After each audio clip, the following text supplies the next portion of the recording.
Though it may sound, stupid or crazy or whatever to every now and then say, you actually do it because those are the positive signs that they need to hear or see from you. And so, how much more until I yell at you means that you're doing your job. So don't expect any positive reinforcement. I had to change that and adopt that culture of, hey, let's just bring everyone in and communicate and so on and so forth.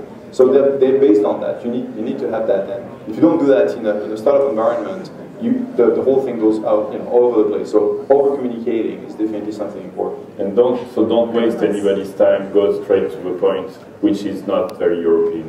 But like if you want to meet someone, you have to say why.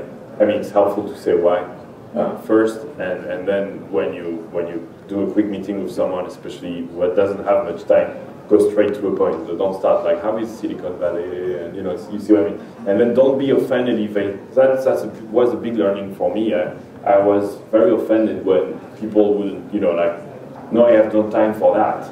It's not to be offended at all. Like if I can't help you, I'll tell you I can't help you. And I still have this problem because now I turn into that type of behavior myself. Yeah. And so by email, I actually answer to a lot of people daily, I cannot help you, I'm sorry because of this, or I don't know, that person and so on. And you shouldn't be frustrated by that. It's very straightforward, which you like, and then you call them for something else, they'll help if they can. Yeah. But it's very open. Well, in Europe, you will say, right? Yeah. And Renato, I'd love to hear your point. And also, what is the most exciting thing, like in terms of Google emerging products that you're working on as well? Yes, the secret ones. Yeah. One of the main differences is when we do events, we try to talk in the back and spin around. So that's one of the main here in the I think going straight to the point, I think is clear. I think the reason why not only the American state of mind is because here in the Valley, no one has any time. Like you get like 20 inquiries a week about like someone want to know, like you want to be polite and you give some people some time, you filter some ideas. You just don't have the time. It's not that people are like hard. They don't have the time. Yeah. But I would say several things. One, have very clear the what, the why, and the when. Yep. Like do the homework and don't try to talk through the meeting. Like do the homework. Why are you there? What are you asking for when you need it? Do the homework so you have those things very clear.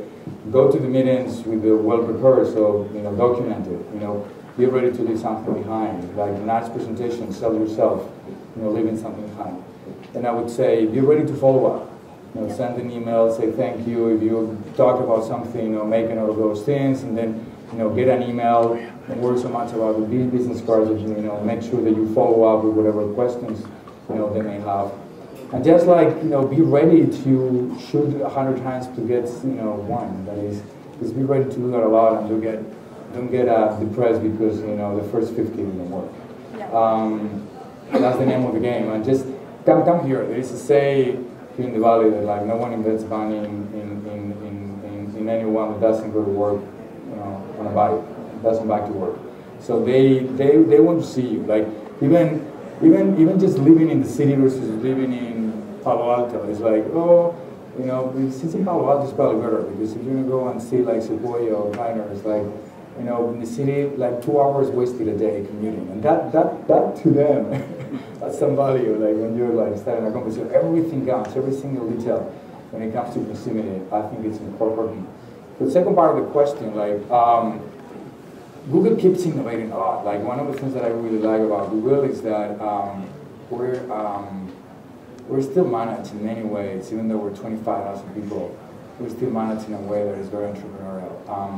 I work very closely with Marisa, well, and I remember a couple of weeks ago we were talking about this new product that we're getting ready to go to market, and it's like, Renato, you're too organized. That's the social product, right? No. So, Renato, you're too organized. You're too much of a perfectionist. I want you to go there and create a mess. Give me a mess. I need a mess. I need the same mess that I created when I started Google. We were going in 20 different directions. And only out of mess you get enough, trial and error, like an iteration over the stuff that you need to try to be able to get to where you need to get. innovation is never written on a guidebook.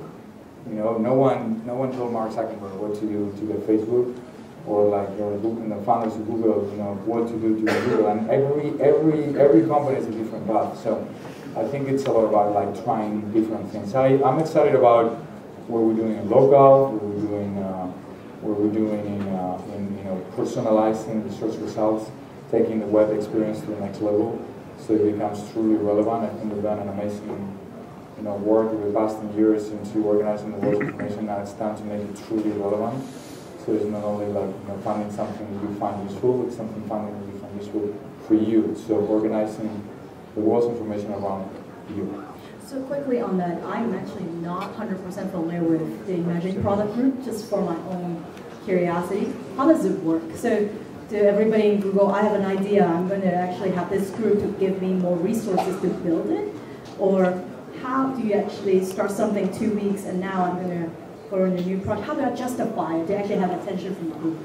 I think one of the secrets of the success of Google is precisely the way they manage, or we manage talent, and you know, the cafeterias and the workspaces and all that stuff that people think are cool is nothing but just, you know, a way to, you know, to make people happy. So if a couple of engineers come and say, you know, we think this is really cool, I've seen it many times where they get, you know, the space, the resources to go and make it happen. And I think that's you know, a lot of people think that it's, you know, sometimes lack of strategy or like a really like not very organized way of innovating. But at the end of the day, like I mean, it's another way. Like, you know, innovation in nature works that way. You know, I don't believe there's someone dictating how the species need to evolve. It's just like, you know, changes happen. Sometimes, you know, random mutations, and whoever is best adapted to the environment is the one that survives. You know, bringing the, you know, that dynamic into our company dynamic, I think works really well, and that's what I see a lot happening around here. Thank you, Bernardo. With that, what are some of your most exciting investment? Who's your favorite portfolio company? We actually met through Thomas from NowMove. That's how we met. What is some of your favorite portfolio company you're most excited about? I never single out any of my children, but no, I think that well, that, you know, with 99 investments, 60 companies. 99? Yeah. You should go to 100. 99 doesn't feel right. Who wants to be like, who wants to invest today? Exactly. Anyone raising fund? We do 2 deals a month, so it's going to come soon. No, I'm actually very excited by the mobile category as a whole. It turns out that out of our new fund that we started investing in December, we've made 12 commitments, and half of them are in the mobile world, mobile infrastructure, mobile apps. And I think that the push of Android is something interesting. There's a monetization gap between the world of mobile and the web, which is a big opportunity.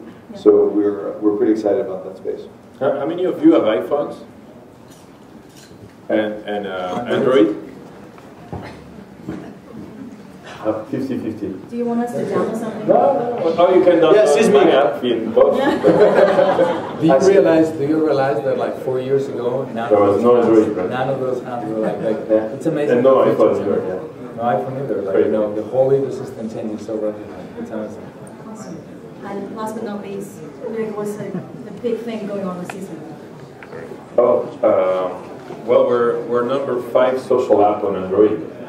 Congratulations. Today, so I'm really happy about that. We're climbing, and we're getting like tons of. Yeah, you need to try it. Yeah, go. If you go to a market and you go to social, you'll see us number 5. So that makes me really happy, and we're getting 20% monthly growth right now. So for those of you who don't know Seismic, we help you share in Facebook, Twitter, Facebook page, different social networks at the same time, and then get all the feedback from anywhere. And so we solve this problem that you have to check everywhere. And it's growing very nicely, and I'm going to start monetizing in a few months. So I'm very excited about it. And we just raised funding. We're adding all the enterprise networks, so Channel and Yammer. And I managed to do something that I found very cool myself, which is a tip for you.